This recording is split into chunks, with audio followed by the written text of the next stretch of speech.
Señoras y señores, aumento en la tarifa de la energía eléctrica este semestre que comenzó el domingo 1 de julio. Y está con nosotros Roberto Meana, es el director de la Autoridad de los Servicios Públicos, que dicho sea de paso, le informo a la ciudadanía que la Asamblea estará citando ya a la Autoridad de los Servicios Públicos y a ETESA para que le expliquen a los diputados el porqué de este incremento en la tarifa de la energía eléctrica. Ya tenemos la información que nos acaban de suministrar. Bien, acá, señor Meana, explíquele al país el porqué, razón, motivo o circunstancia de este incremento en un sector de la población panameña que al final va a impactar al 100% de la población indirectamente. Muy buenos días, Álvaro, a ti y a todos los televidentes. Primero quiero hacer una pequeña introducción que está relacionada con el tema de qué son los ajustes tarifarios. Los ajustes tarifarios no es un proceso ni antojadizo, ni un proceso que hacemos porque nos da la gana de hacerlo. El ajuste tarifario es lo que permite establecer, cuando uno hace las estimaciones en los precios del combustible, para el búnker, el diésel, la gasolina y el carbón, que se utilizan en nuestras fuentes térmicas, que en el caso de que haya una variación por encima de lo estimado, eso pasa a la tarifa. Siempre se ha dado. Y siempre se ha dado y hemos tenido ajustes que van conforme al tema de la tarifa. En el caso específico de este ajuste tarifario, hay un elemento adicional, que es la entrada del régimen de transmisión de ETESA, que incluye la construcción de una tercera línea de transmisión. Y una tercera línea de transmisión que fue planificada, establecida en el plan de expansión del sistema en el año 2008.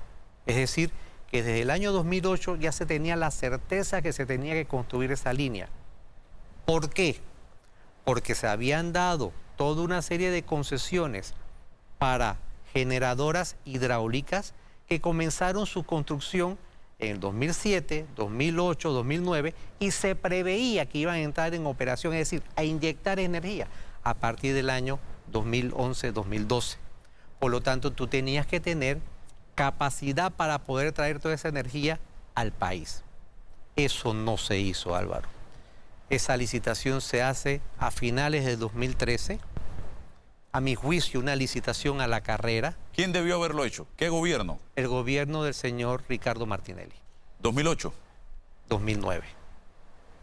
El gobierno del señor Ricardo Martinelli... Sí, comenzó en el 2009, pero usted habla que desde el 2008 se planificó. Claro, claro, porque todos los gobiernos recibimos un plan de expansión y es obligación de todos los gobiernos de darle seguimiento y ejecutar esos planes de expansión.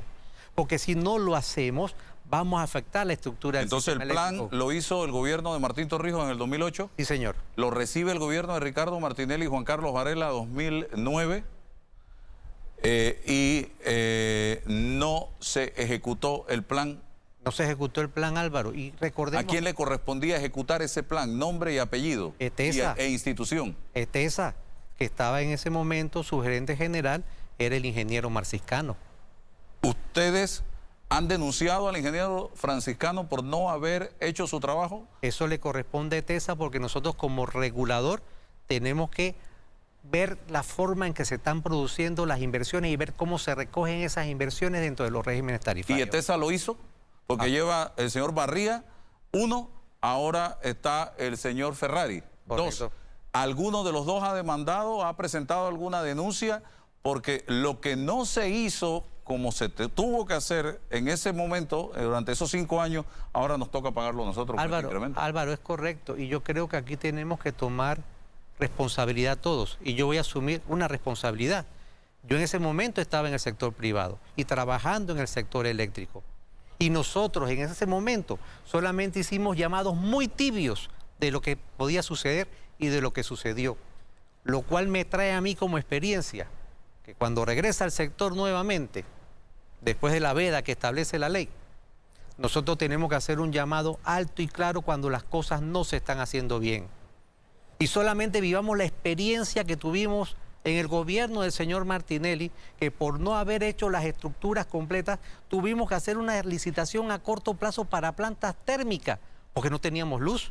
Y fue un escándalo también, porque fueron los precios más altos que se pagaron por energía térmica en este país. Entonces, pero vuelvo a la pregunta, ¿no se demandó? Eso hay que preguntárselo a Pero usted debe saber. Álvaro, yo sé, yo regulo las empresas, yo no manejo las denuncias que hacen las empresas. Las empresas tienen que mantener su denuncia. Yo no puedo intervenir en la forma en que ellos hacen sus cosas. ¿Y cuál es la excusa por la que no se hizo lo que se tenía que hacer en ese momento? Mira, Álvaro, de ejecutar ese plan. Mira, Álvaro, yo pudiera entender que a lo mejor no hubo financiamiento o dirigieron los ingresos o las inversiones que necesitaban para eso en otros rubros. Pero lo que nosotros no podemos permitir que en el sector eléctrico se hagan inversiones a la carrera. Y te voy a decir qué ha hecho este gobierno para que eso no pase. Hoy se está haciendo una precalificación para poder tener a empresas con capacidad financiera, técnica, administrativa y de ingeniería que permita construir una cuarta línea de transmisión. Y se va a homologar un contrato y estamos adoptando los modelos de precalificación y homologación que hubo en los tiempos de privatización, porque es la única forma de asegurar, contratar a personas expertas y contratar por el mejor precio. Entonces, hoy estamos frente a un escenario de necesidad de incremento de la tarifa de la energía eléctrica en un alto porcentaje por el tema de que no se ejecutó el plan de expansión. Por una mala decisión del gobierno anterior, Álvaro. Y hay que decirlo con propiedad, una mala decisión del gobierno anterior. Ok, entonces, ¿cuánto es el sobrecosto de lo que no se hizo en su momento? Esa línea costaba alrededor de 230, 240 millones de dólares. Y no haberlo hecho en tiempo nos costó 160 millones de dólares más. ¿Y esos son los 160 millones de dólares que tenemos que pagar ahora? Son los 160 más los 220, Álvaro. Si solamente ¿Cuánto? Casi 400 millones. Sí, si solamente hubieran sido los 220 millones, el impacto hubiera sido mucho menos. O sea, y las cosas lo hubiéramos hecho a tiempo. O sea, tenemos que pagar casi 400 millones de dólares de la tercera línea de transmisión con el incremento de la tarifa de la energía eléctrica. Sí, señor. Esa es la situación que está ocurriendo. Y los responsables en la calle muertos de la risa. Hombre, Álvaro, yo creo que tú has hecho una pregunta que yo voy a investigar porque yo también he quedado con la duda porque, como tú dijiste al inicio del programa, uno tiene que ser responsable de sus actos y uno tiene que responder por sus acciones, sean buenas o sean malas. Y uno tiene que poder decirle al pueblo si nos equivocamos o nos equivocamos y asumir nuestra responsabilidad. Es que así debe ser y deben aprobarse leyes también, y es el llamado a los diputados para que si el señor, por ejemplo, lo traigo a usted a colación porque está aquí, si el señor Meana durante el ejercicio de sus funciones hizo algo que afectó al Estado panameño y que nos cueste dinero, tenga que asumir las consecuencias directamente. O que si un alcalde, o que si un gobernador, o que si un presidente, o que si un ministro hace algo que afecte los intereses del pueblo panameño, que asuma las consecuencias y que enfrente la justicia.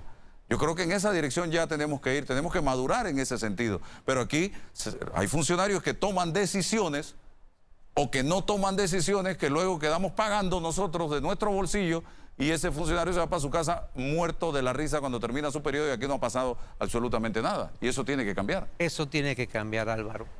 Y nosotros estamos haciendo cambios para poder que toda la ciudadanía panameña pueda contar con un servicio eficiente. El señor Urrutia fue parte de la administración pasada también.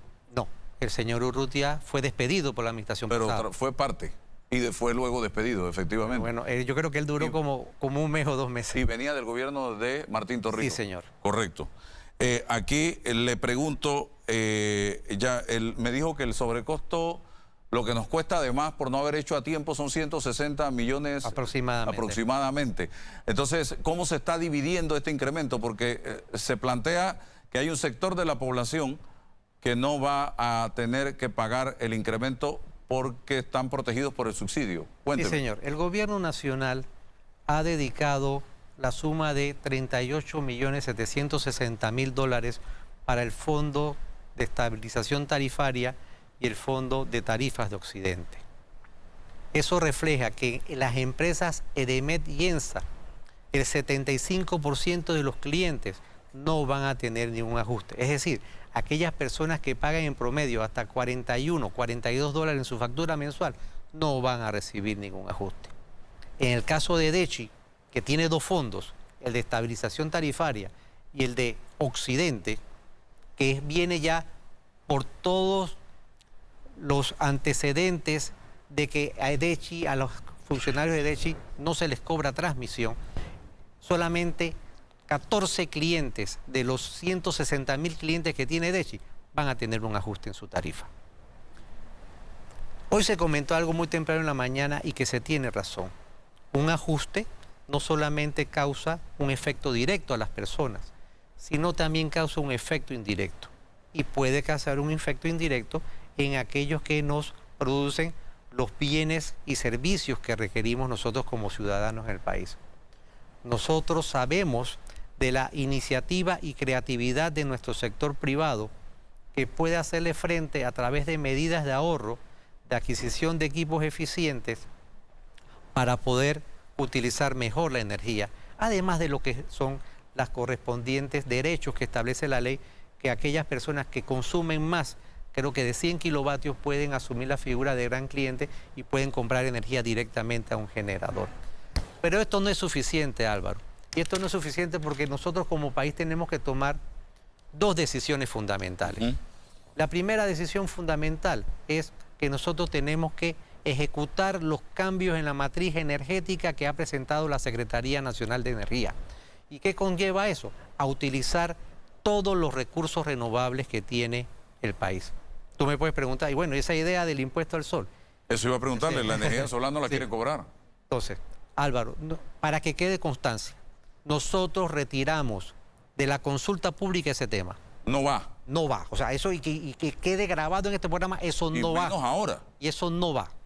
Sí hay que hacer un estudio para poder establecer los cargos que se deriven por el uso de la red, pero que tienen que ser cargos cónsonos con la realidad del sistema, porque no podemos tampoco hacer que una parte cargue un costo y que la otra no lo cargue. Y eso es un tema que estamos viendo en la industria y con todos los gremios para poder sacar una idea unificada. Y te lo repito, Álvaro, si no hay una idea unificada, esto no va. La consulta pública se queda donde está. Entonces nosotros tenemos que hacer un mayor uso de nuestros recursos. Pero también nosotros no podemos caer en el error de hacer licitaciones específicas para un bien.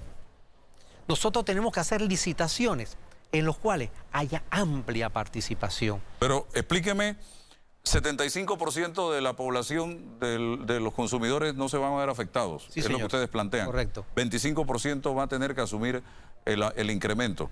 Pero, ¿dónde está, y voy a hablarle en buen panameño, dónde está el filete realmente de todo esto? ¿En el 75% o en el 25%? ¿Cuánto paga ese 75% y cuánto paga ese 25%? ¿Cuánto consume ese 75% y cuánto consume ese 25%? Mira, Álvaro, esto no es un tema del filete, porque cuando el Estado está dando el subsidio, está subsidiando ese costo de la tarifa, que estaría entre los 0 y 300. Este es un costo que ha sido repartido entre todos los clientes. El consumo, explíqueme, del 25% ¿cuánto consume? Hombre, el 25% puede estar consumiendo entre un 30-35% de todo el consumo nacional.